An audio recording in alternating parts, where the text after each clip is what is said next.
Most artists struggle right at the beginning of a portrait, not knowing where to start, their proportions drift, and they get lost in the details before the portrait even makes sense. After decades of drawing, I've learned that there are just 5 steps that give you better proportions and stronger likeness right from the start. So let me show you exactly how they work through a real demonstration so you can nail those crucial first steps in the simplest way. To start, let me show you how to stop getting trapped in that never-ending cycle of constantly moving things around. Most people struggle with proportions and likeness because a portrait is packed with information. But if we reduce the portrait into a few clear tonal shapes, it becomes so much more manageable. Likeness doesn't come from more information, it comes from the right information. So how do you actually see those simple tonal shapes?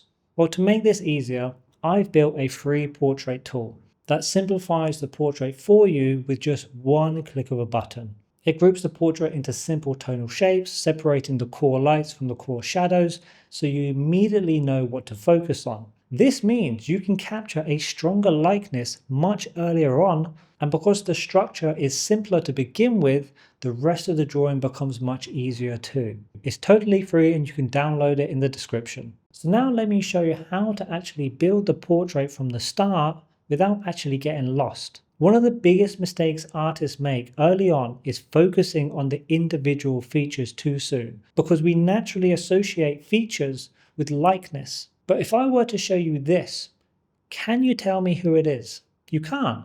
But if I were to show you this, you realize that it's still actually Alex. Likeness comes from the overall structure, not the individual features. So instead of just randomly choosing where to begin, I start by placing a center line. If we imagine a line running down the middle of the reference, we can start comparing where things sit in relation to it. In this portrait, the edge of the eye and the edge of the nose sit quite close to that line. So immediately, I now have 2 reference points to work from. I can see that most of the shadow side sits on this side of the center line and most of the light side sits on this side of the center line. It starts to organize the portrait for me. Now, before I start mapping in my tonal structure, there's one last thing that I look for to give me confidence in my placement, because this is the part where most artists start going wrong, and then the nose becomes too long, the mouth gets pulled down, and then the eyes start to drift apart, and before you know it, the portrait looks like it's been hit with a frying pan.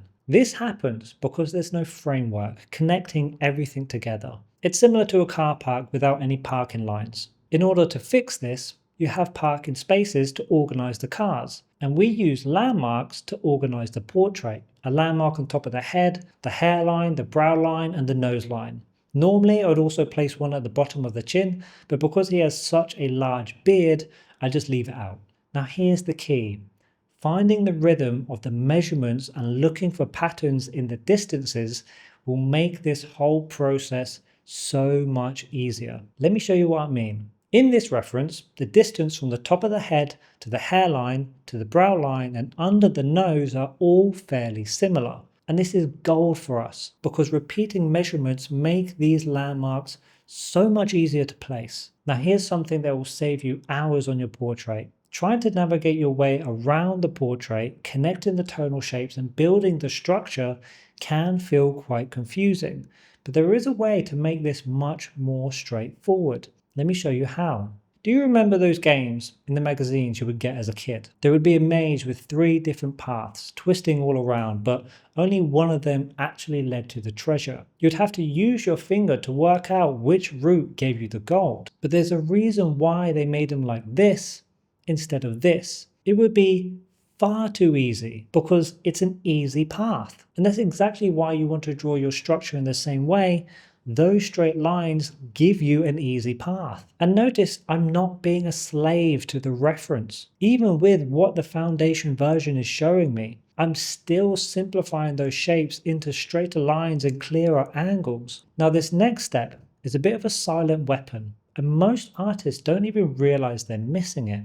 In fact, it's one of the biggest reasons why proportions constantly drift throughout the portrait. You fix the eye and then the nose looks off. You fix the nose and now the mouth doesn't line up. You move the mouth and now the face is just drifting. you're stuck in this never-ending cycle of chasing mistakes around the drawing. Here's why that happens. Imagine laying a brick wall and the first brick that you put down is wonky, but you crack on with it anyway. The issue is, the more you build, the worse it gets, until eventually your wall looks like this. This is basically what your portrait is doing. You're constantly judging angles and distances from other areas that are also not accurate. So to avoid that never-ending cycle, you want one dedicated shape to become your anchor point. This becomes your North Star, the pillar of the drawing. If something feels off, the nose is too long, the face is too wide, the mouth has drifted, you always come back to your anchor point and compare your distances against it. That's the one reliable shape you could trust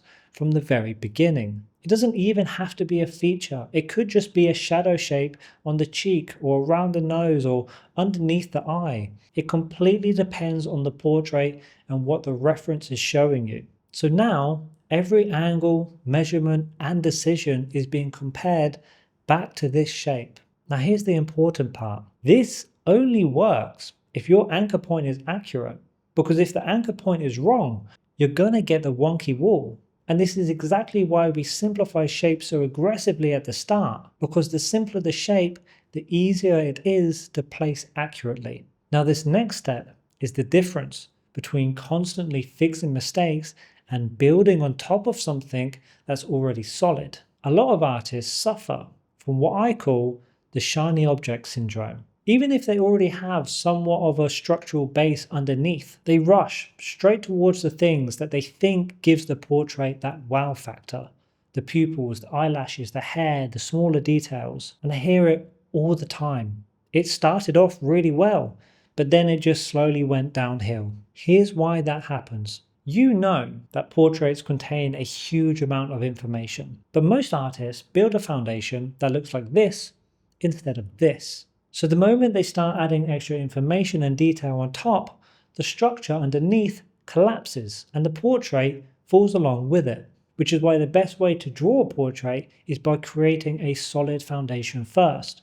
So when you actually place all that extra information on top, it actually holds. So to stop this from happening, you always want to do a second pass over the foundation, tightening areas up, checking the distances, making sure everything sits roughly where it needs to be before committing any further. Because once the structure is solid, adding the next stage becomes so much easier. And the portrait starts progressing much quicker. Because instead of spending hours fixing what's underneath, you're simply building on top of something that already works. Now, at this stage, is the drawing perfect? Definitely not. But in just 40 minutes, I already have a strong likeness, a solid structure, accurate placement, and a foundation I can confidently build on. Here's the key. If you really want to improve at this quickly, start by practicing with portraits that already have strong contrast and very obvious shadows, because those heavy shadow shapes are much easier to simplify and organize. But here's the issue. Drawing portraits isn't a linear process. So watch this video here so you know exactly what to look for in every portrait.